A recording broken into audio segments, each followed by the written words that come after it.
Hey guys, what is up? And today I introduce you to another League of Legends video, and today we will be talking about the current patch 9.1. So this is pretty much saying that they have buffed Callista, Ornn, and Sojourner. Or not really a buff, but like changes to make them better in regular gameplay that's not as coordinated with teams comps that that you can just solo carry them. So it's Callista, Ornn, and Sejuani, but they've buffed some AD carries for the most part too. So let's read them. Callista, base AD growth, attack speed growth, increased W, Oathsworn AD bonus remove, Q damage increased, E deals less damage to epic monsters. Okay, so it says when we say Callista League, vets immediately think nerf because of pro play. It's been a minute since we've tried to shift her strength toward less team coordinated pinning power, but we're taking a fresh stab at it here. Callista's offensive power is no longer tied to being near her Oathsworn, and her ability to turn Ren into a better smite is greatly diminished. In return, she's gaining a bunch of personal power she can use in any situation. Base stacks. Base attack damage goes up by 5. AD growth goes up by zero point 0.4. Attack speed growth goes up by 0.5%. It seems as her peers has gone up by quite a lot. Pretty much 10, 10, 15, 20, 10, 15, 20, and then that's 150 and 30. So at the 4th rank for her Q, that's when they'll do much more damage. And her W Sentinel, remove Oversword Empowerment, Calista no longer gains 5, 10, 15, 20, and 25 attack damage while her Oversword is nearby. Her Rend E, Weak Grip Rend now deals 50% damage to epic monsters. So I feel as if this pretty good buff. Most of her stuff got buffed, and they didn't really touch anything except that her W, you don't get the attack damage while near them, and which is it, which is fine for the trade-off they gave for the damage for Q. So that's pretty good, I would say. And her the her E, it helps out with objectives to take them quicker. So Baron, Dragon, Rift Herald, etc. I'm gonna move on to Ornn. What does it say for Ornn? Or base durability increased. Ornn's items upgrade at level 13 to max. He can upgrade one ally's item per level at level 14 plus. More upgrades added. Q costs damage slow, reduced. W doesn't shield but makes Ornn unstoppable. R slow knockup decrease. While Ornn doesn't have as strict as linking a track record of competitive problems as Calista. He's similarly shown much stronger results in pro play. He has no losing matchups when strong, make, making him a safe choice in any comp. And his ult locked enemies down from a distance so allies can clean up the kill without Ornn actually having to do his job as a tank. We're reducing these strengths and investing that power into Ornn's passive. Switching to a free upgrade system gives Ornn a unique ability to jumpstart the item scaling from both himself and his team.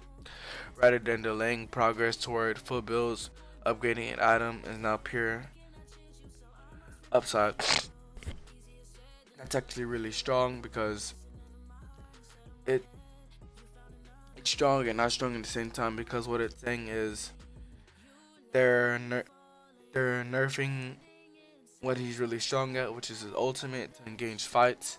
But that's a good trade-off because instead of having to purchase the upgrades, he does it for free. So he's trying to help you scale a lot quicker, which is what you want to end games, because as you see, games end around 20 minutes now. So his base, this is his base stats, whatever, pretty good.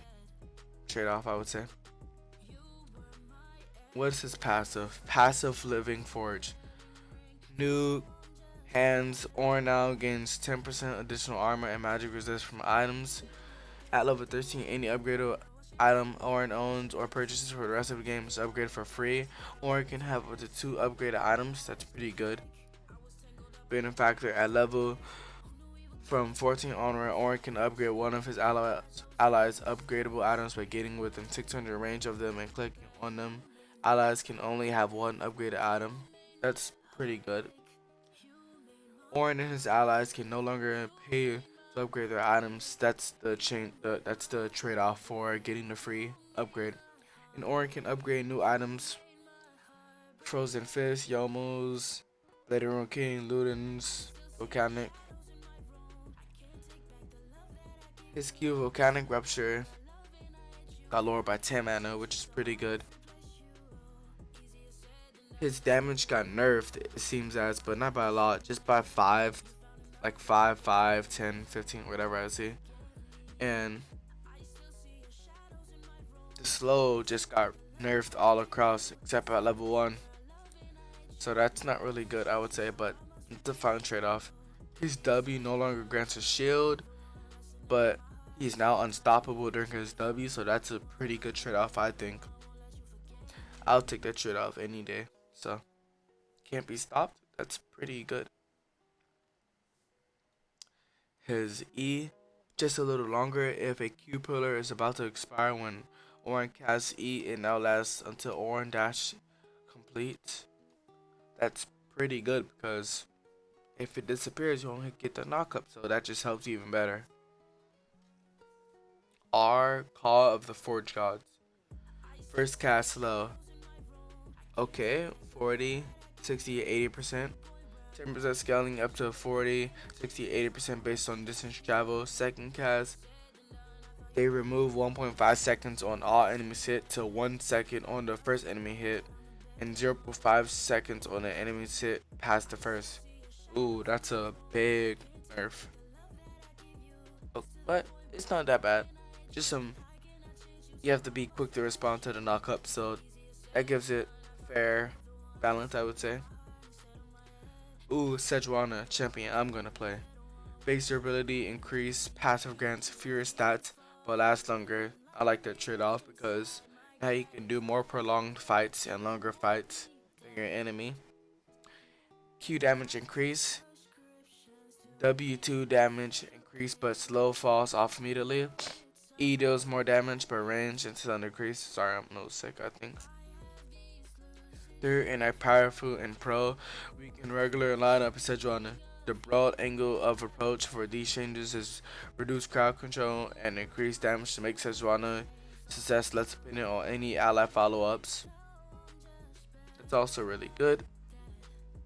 Pretty much just making her more for solo queue than for pro play, which I like because only a certain percent of the community is in pro play, so this is really good that Riot Games is actually trying to help out the community instead of just the whatever percent that are playing in pro play.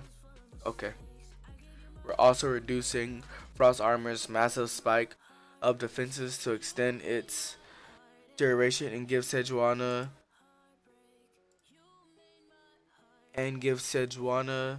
more baseline durability. This ties Sejuani's responsibility of soaking damage less to perfectly coordinated team fight initiation, enabling her to better tank for her team throughout extended combat.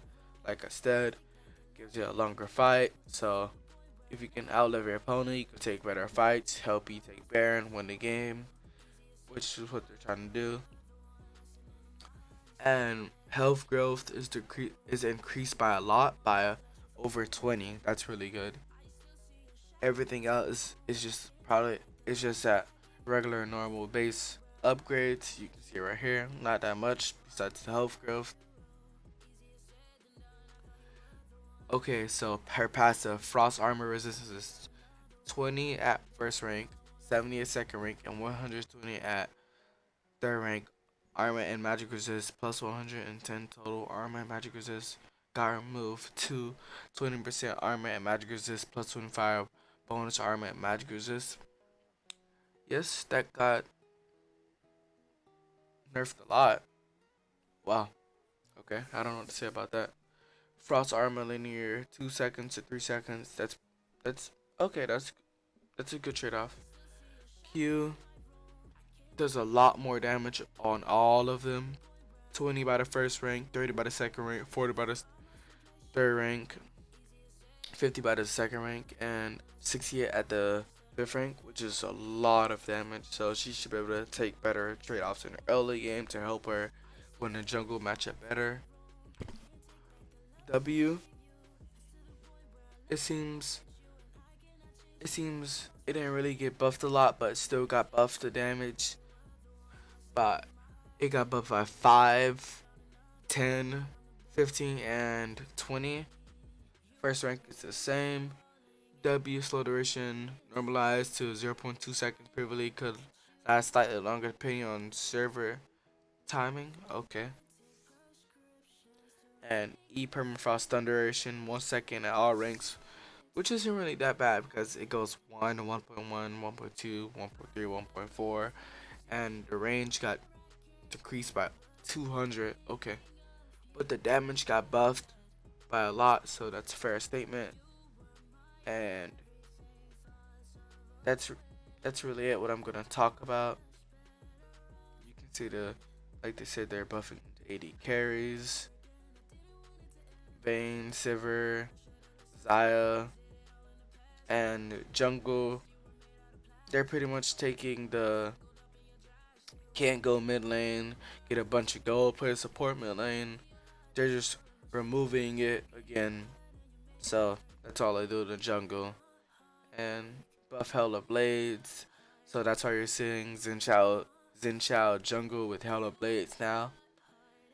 They buffed the damage by a lot. So 110% all levels. Better than the early game, but lower than the late game. But you don't really get the late game in that champion, so that's really good. And that's it for this video. If you guys like the video, hit a like and see you guys. Deuces.